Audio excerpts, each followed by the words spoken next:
So I've had plenty of top 10 videos for both NES games and Mega Man and everything like that. And often being the case, I've always had Mega Man's 2, 3, and X for the NES and SNES respectively at the top of my respective lists. And it begged the question, which one of these entries is truly the best? Now I have here with me Jason the 13th. I've mentioned him numerous times in other videos. He is a renowned Mega Man expert, probably one of the biggest Mega Man fans that I know besides myself. He also loves the Pokemon series, so that's a series I barely know about myself, so I always defer to his high level of knowledge in that series myself. So I have him here with me to discuss which one of these 3 games do we think is the best of the best. Now, I normally veer towards the second entry being the best, but I'm really curious, as we discuss it, what we think is the best entry. Now, let's start the discussion here. Before we get into the various facets here, we'll just kind of give an introduction on each of ourselves with our history. And, of course, as you guys know, I've been playing Mega Man games and just video games as a whole since probably the mid-'80s. Yes, I'm that old. And Jason the 13th here, what is your general history with gaming and the Mega Man series? Pretty much the same. I know I didn't get the original Mega Man when it first came out, but I did get Mega Man 2 when it first came out. And Mega Man 2 got me into the series, and I've played every one since then.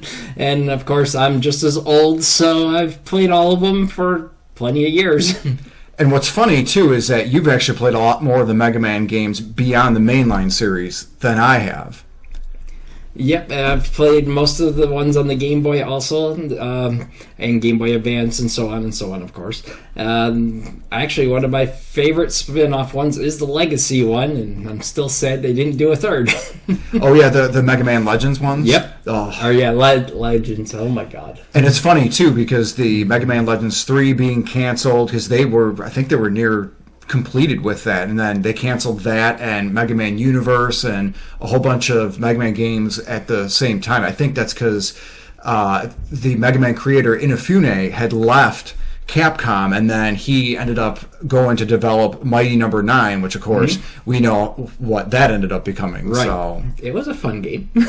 Yeah, it's funny too because I played a minimal amount of it, and it's more notorious than famous with this whole development cycle, but yeah, it depends on how your own Mega Man preferences for that entry. But we digress. Let's get back into more renowned and much better games.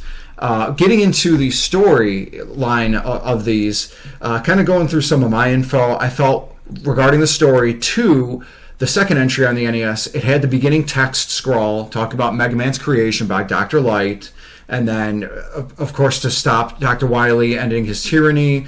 And then the beginning of 2 was almost exactly the same as the ending of 1, music and all.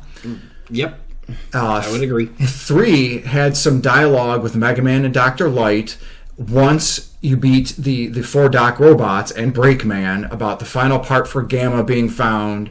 And then there's also that ending sequence where Proto Man saves Mega Man, as well as the additional cinematic of Mega Man walking while being shown the first few robots that Dr. Light made, and the final scene where Mega Man is thinking about Proto Man, and what you can see in the distance, Dr. Wily's ship escaping. So I felt like that had more story than the second entry, because of course the second had him praying. Was it Dr. Wily begging for mercy? Yeah.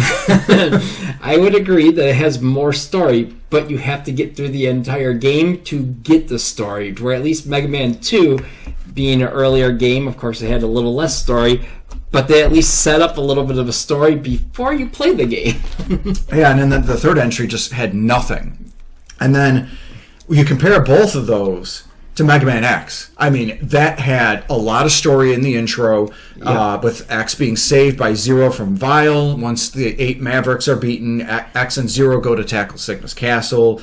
Zero gets captured by Vile, The latter defeats X again, and then Zero destroys himself to break File's armor so X can finally defeat him. Oh, by the way, spoilers, if you haven't already been listening to this, of course, what is X? Released in 93 or 94 or something like that. Wow.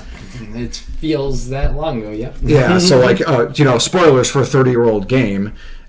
Zero says goodbyes, X goes through the castle until he has dialogue with Sigma, defeats him, and the war is over, which of course we know isn't the case because there's 7 more games. X was released in 93.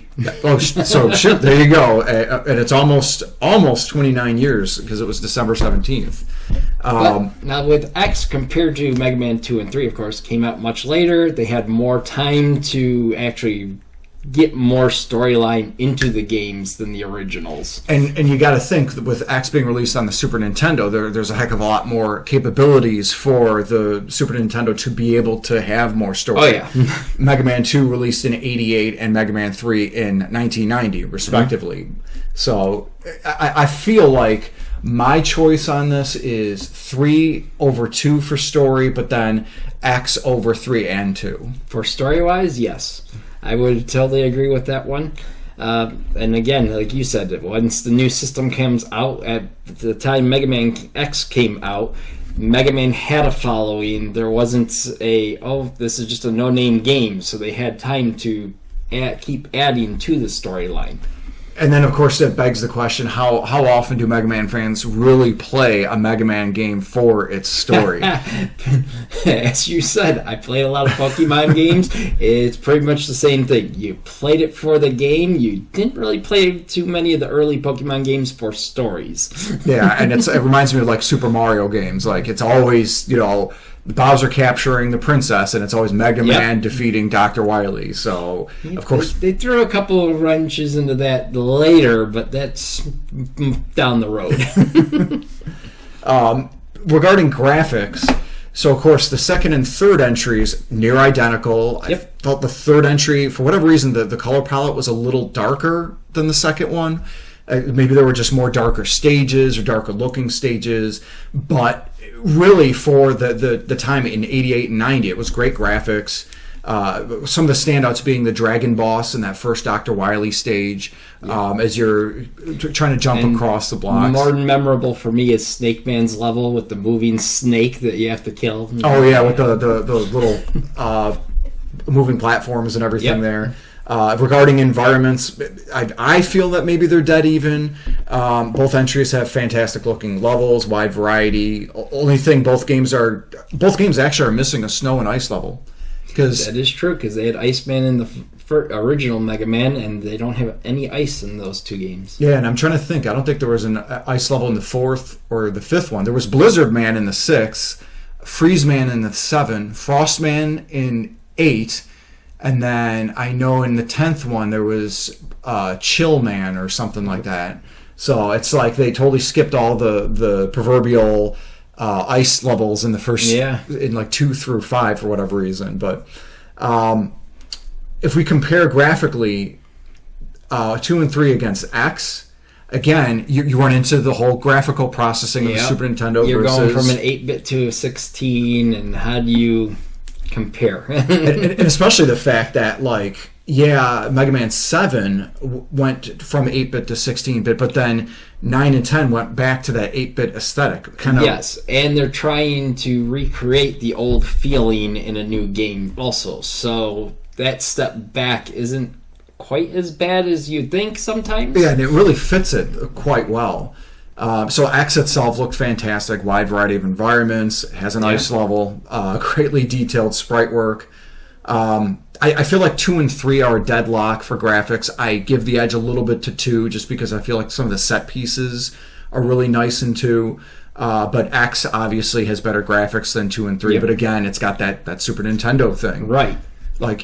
Maybe if we think of the Game Boy Color game Mega Man Extreme, that's kind of like a 8-bit version of X, and you think of how that looks compared to 2 and 3, and if you do that, then 2 and 3 blow that out of the water. Oh yeah.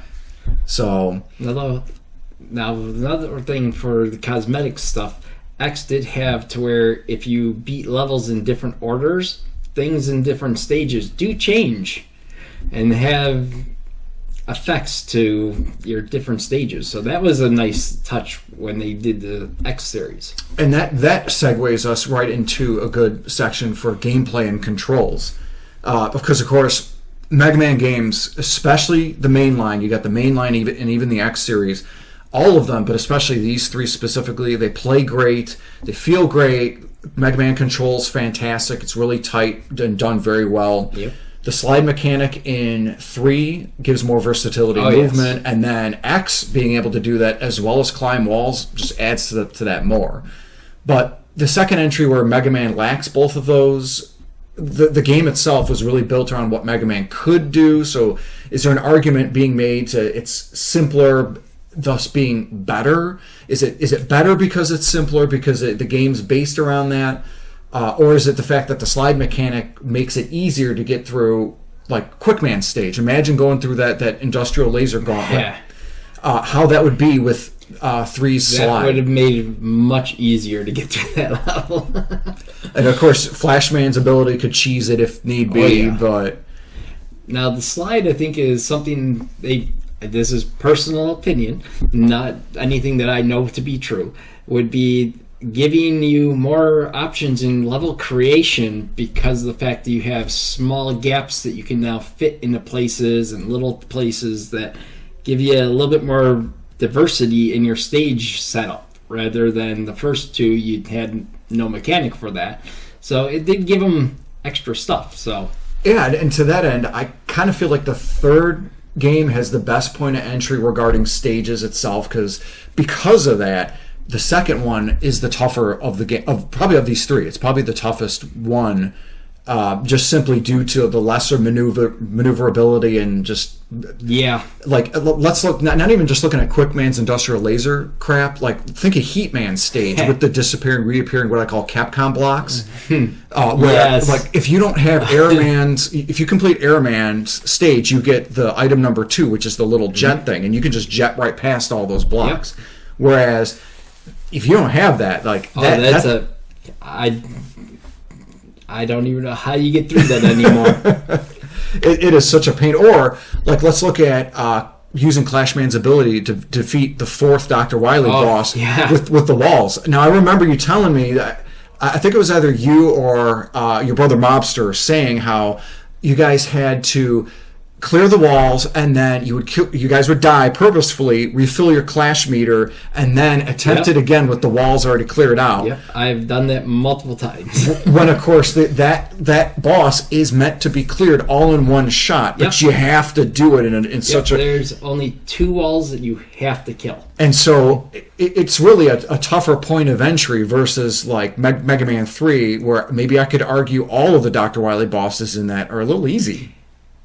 Compared to that one, oh yeah, because you had to strategize for that Clashman boss because you literally used up the entire Clash power to clear it in one shot. If you missed a shot, you couldn't clear the stage without refilling. And then to that end, I feel like X is also the same way. It's probably just as fair as 3 difficulty-wise, because nothing really comes to mind in X that's almost unfair or punishing like 2 is, with the industrial laser, the Dr. Wily boss. 2 also had your first Dr. Wily battle is against the dragon who's shooting at you, and you have to hop between 3 floating blocks. And if which he I hits you, he can knock you being off. So frustrating when we first played that. Oh my gosh!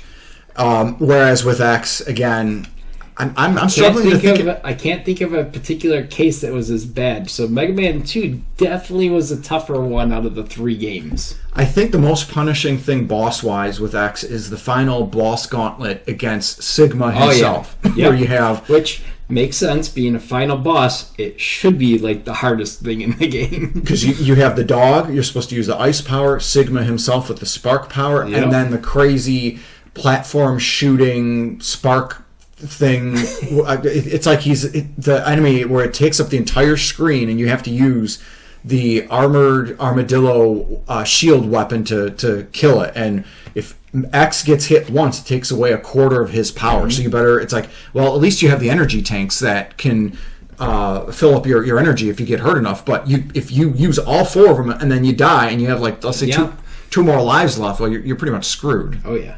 I mean, do you remember X being the first first Mega Man game I ever beat without losing any lives?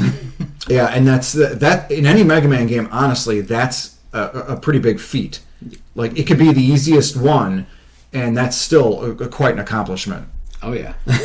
Or, you could reuse Hadouken and just cheese the first 2 phases of... I didn't know about that secret until years after I've played that game hundreds of times. And the funny thing is, I learned it in one of those, like, GamePro magazines, and I thought it was one of those hoaxes, kind of like later how you could add Sonic and Tails to Smash Melee, and I think Simon Belmont in the TMNT 2 arcade game, I thought that was a hoax, but when I tried it, I remember adding it in, but yeah, it was funny. Oh, when I learned that, I was like, is this real? Like, I have to go try this now, because... Yep. Now, in regards to the abilities, I feel Mega Man 2 had the best ones, because 2 had the best single ability in all of the Mega Man games, being the Metal Blade. It essentially made all the other abilities there non-essential, especially for fighting robot masters, because 3 Metal Blades could be shot at one time in any of the 8 directions. Shooting 3 only costs 1 bar of weapon energy. 4 bosses when you take that into account. 4 bosses are weak to it, and they're Bubble Man, Flash Man, Wood Man, and Metal Man, because Metal Man, 2 Metal Blades kills him. And then you compare that, the closest one that's to that is the 3rd entry's Shadow Blade, where only 1 blade could be shot at one time. It only goes a limited direction.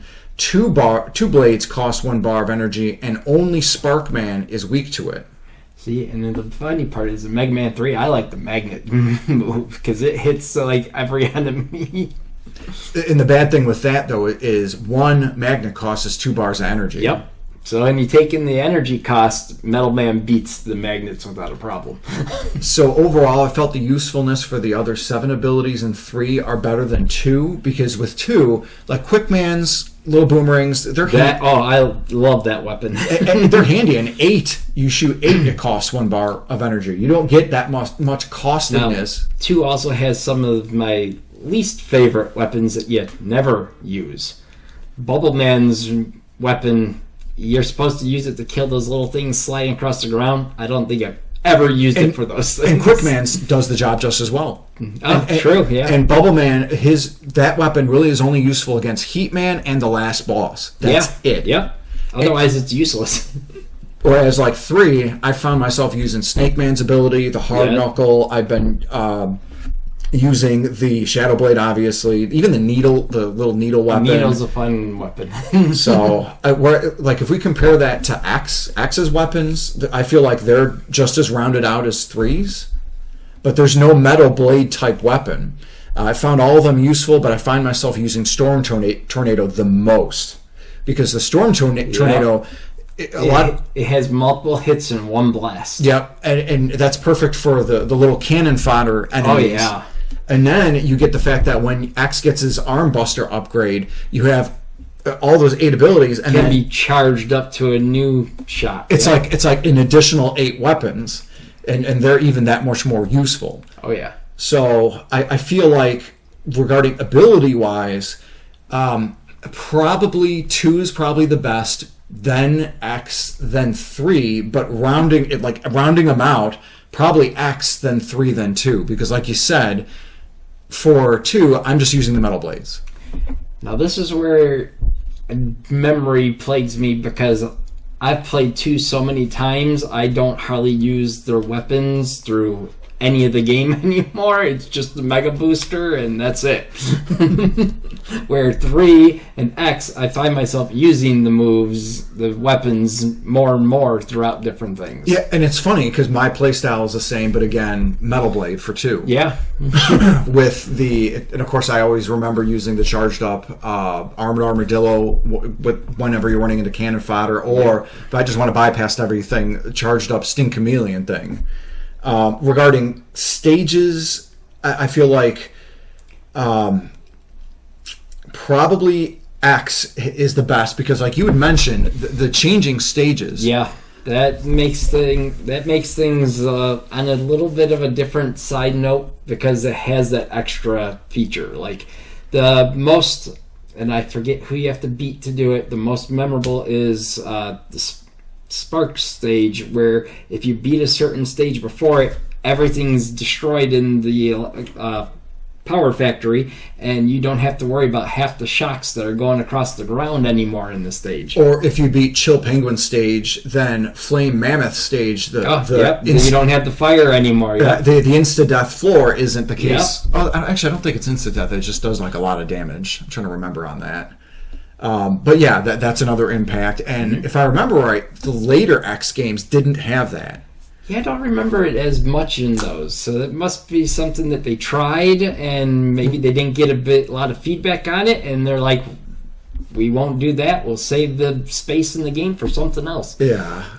So what do you feel stage-wise? Does that kind of align with what I had said? Do you feel like the stages in X are the best? Do you like 2 better?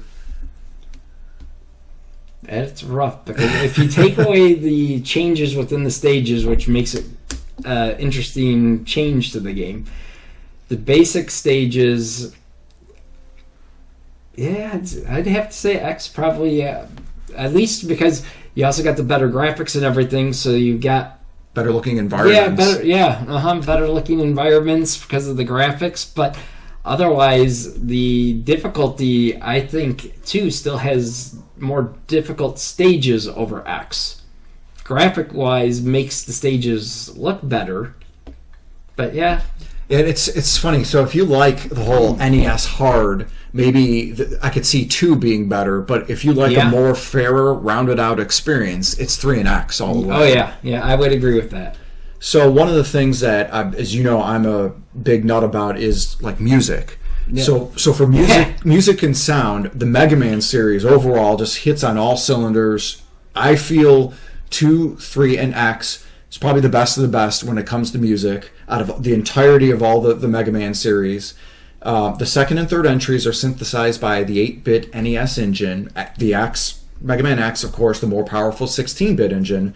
On a more technical level, 8-bit only allows binary numbers between 0 and 255, whereas 16-bit allows between 0 and 65,535. So the reality is, even though the SNES music has its limitations, the entirety of an SNES game's soundtrack, it doesn't allow more than 64 kilobytes of data. The sound chip itself on the SNES allowed for special techniques that talented composers like Donkey Kong Country's David Wise took advantage of to make the most out of hardware limitations. So this idea of creative limitation is how we end up with quality soundtracks for these games, especially the Mega Man series.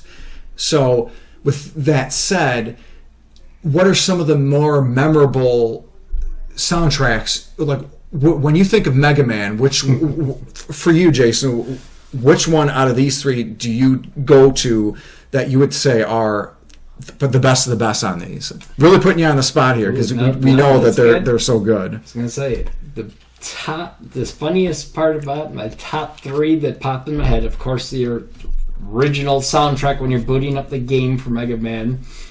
Metal Man's Levels music is probably the best overall in these 3 games, and I really enjoy when you first boot up X and you're playing the prequel level. Oh, the intro stage. Yes, that's iconic. Probably my favorite from X, actually. Oh, because that's I feel like that's a song that really gets you into the overall like Mega Man mood. As corny as that sounds, and in future games that have those intro stages like X2, X3 really have that sort of quality to them. And even Mega Man 7 for that being the original mainline's introduction into the 16-bit has its own really good sounding intro stage, but none of them do that just as well as X1.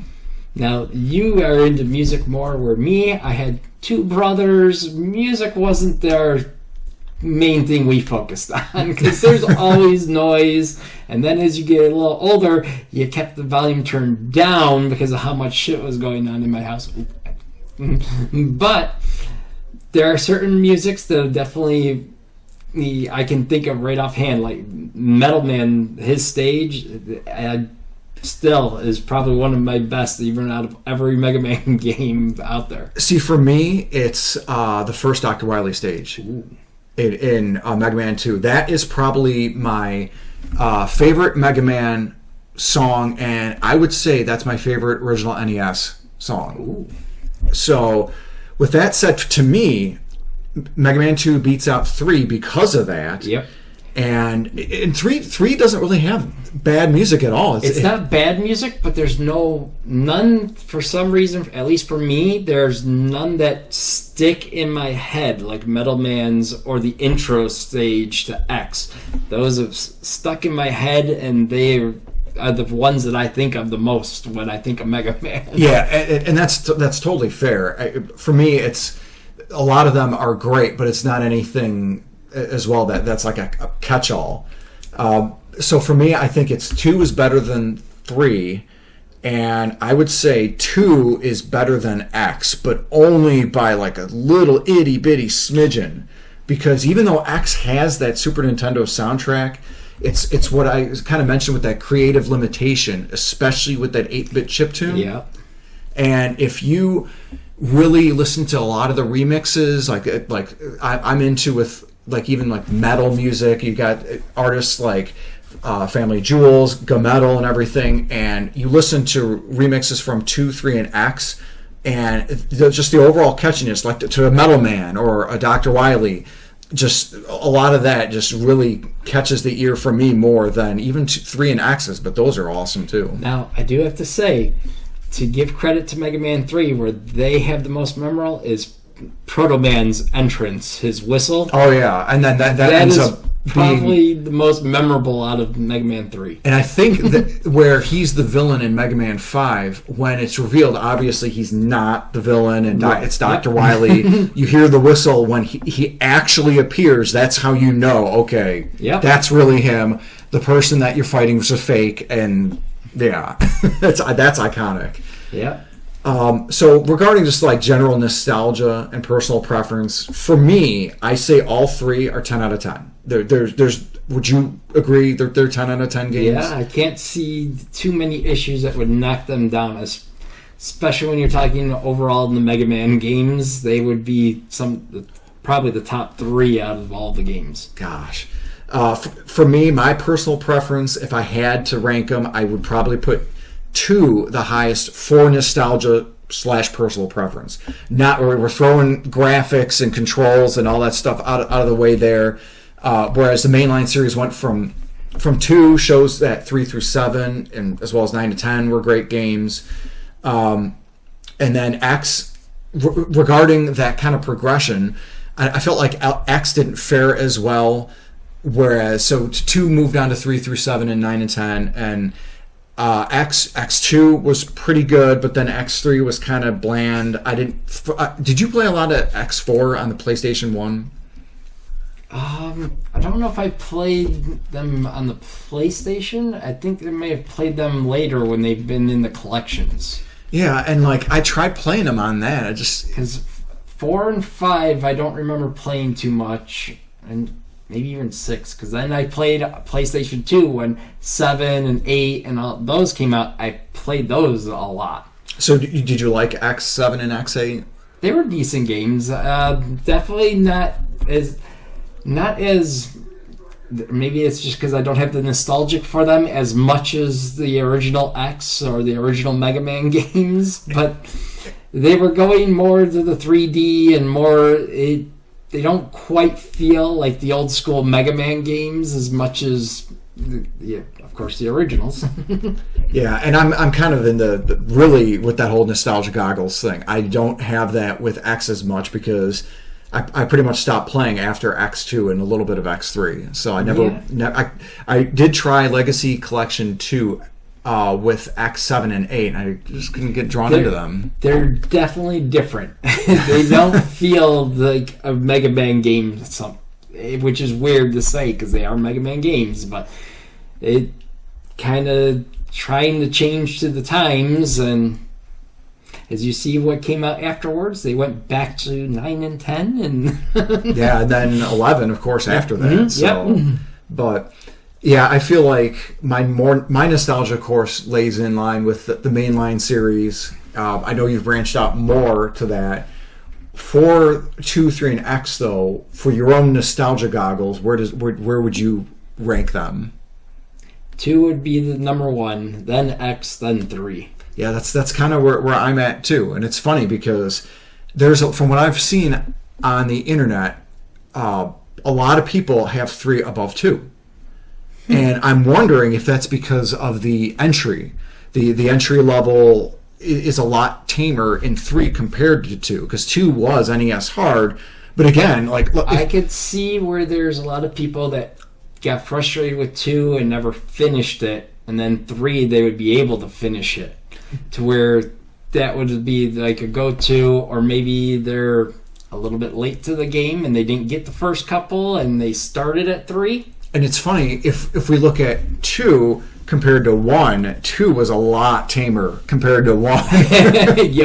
Yeah, if you're comparing the original, yeah, those levels were a pain in the butt. Yeah, especially the Dr. Wily stages. If we say Dr. Wily stage 4 for Mega Man 2 is a pain with the boss, I feel like every boss in Mega Man 1's Dr. Wily stages is a pain. Yeah, they definitely made that a hard one. Ugh. So I think overall, I still feel my ranking is still 2, then X, then 3, but I feel like we've made a compelling case maybe that X is probably the better of all of these, but that again is due to the SNES's hardware.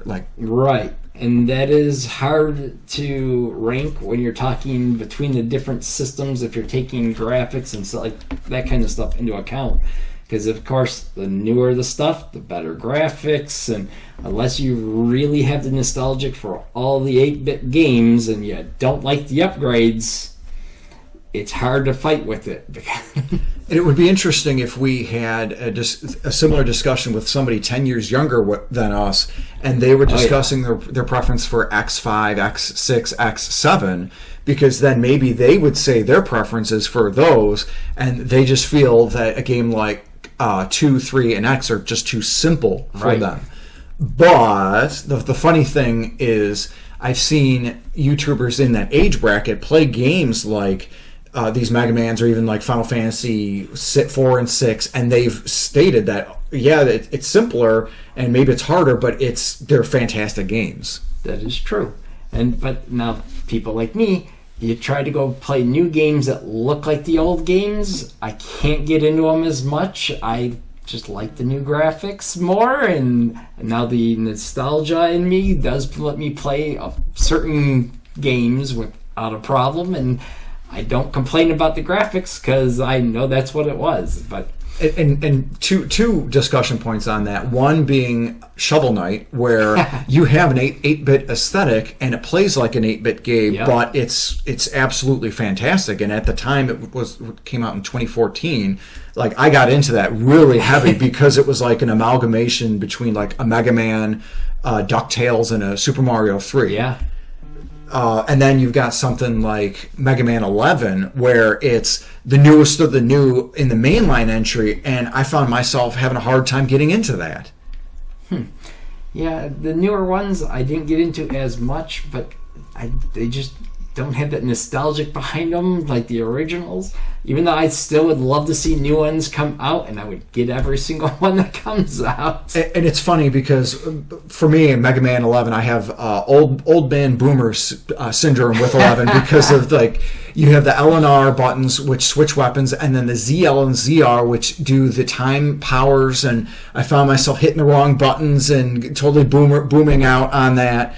But then, if we look at like Mega Man 9 and 10 briefly, those released in 2008 and 2010, those captured that nostalgia, old-style feel, especially 9, because that was that had that NES hard. In my opinion, that's the second hardest Mega Man game.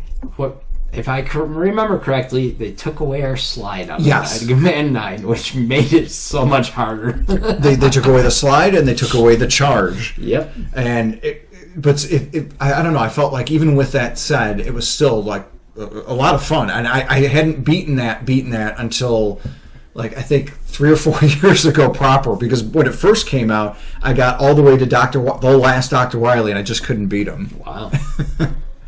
So, but yeah, overall, we had a really good discussion regarding the Mega Man series, and especially Mega Man's 2, 3, and X. These are available on all of the current major consoles and PC/Steam. We recommend picking them up. Yes. They have a lot of family friendly features, such as rewind and save states and everything like that. So even if something like Mega Man 1... Save states nowadays are a game changer. and if you hold down the ZL button, I think in Mega Man 1 through 6 on the Legacy Collection 1, it lets you rewind. Yeah. So you find yourself doing that in the laser challenge in Mega Man 2's Quickman stage. Just rewind and get to where you're going, and it's that much easier. Really, a lot of the NES purists might do a little bit of gatekeeping and saying, "Oh, that's not the real way to play." The important thing is just to play. Yes. I'll steal some of Retro Bird sort of get on my lawn mentality. We want people to play these games. Get into Mega Man. We need more Mega Man fans, just like I'm a big Metroid fan. We need Metroid fans. Get into these series, because we won't get new games without them. And again, with that said, these are Mega Man Legacy Collections 1 and 2 and Mega Man X Legacy Collections 1 and 2. Can't recommend them enough. Yep, I would agree with that. And I know that there's a Mega Man Battle Network series coming out next year in 2023, which is... these are RPG series that were released on the Game Boy Advance, right? Yes, I played the first couple. I did not play all of them, but they are definitely a interesting game, because it is definitely different than your typical Mega Man games, and has a lot more, I'd say... what's the word I'm looking for? More technical to strategy. They got a lot more strategy, to where a regular Mega Man game is just flow through the level and do that. Where this one has a lot more They have and RPG elements and everything that. Mm-hmm. So it's definitely worth a playthrough if you like the whole Mega Man aesthetic and RPG. I haven't played them in a long time. I'm looking to pick it up and play it again. Same here. I'm just looking to collect them too myself. So let us know what you think in the comments section below. Which one of these do you like out of all of the Mega Man games? Do you lean towards 2, 3, Mega Man X? Is there one that you lean towards that aren't these 3? Please like and subscribe, as well as ring that bell for notifications, and have a great day. Thank you for watching.